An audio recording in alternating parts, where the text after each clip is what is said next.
Tomatoes are the main ingredient in a large number of dishes. As a rule, they are added to the dishes in diced cubes.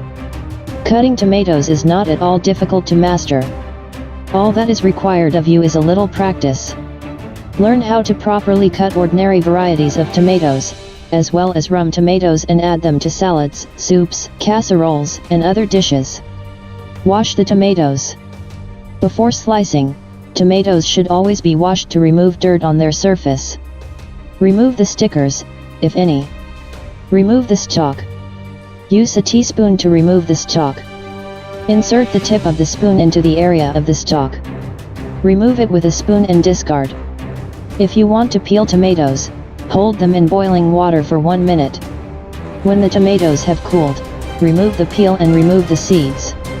Some recipes, such as salsa and tomato sauce, require peeling the tomatoes before slicing.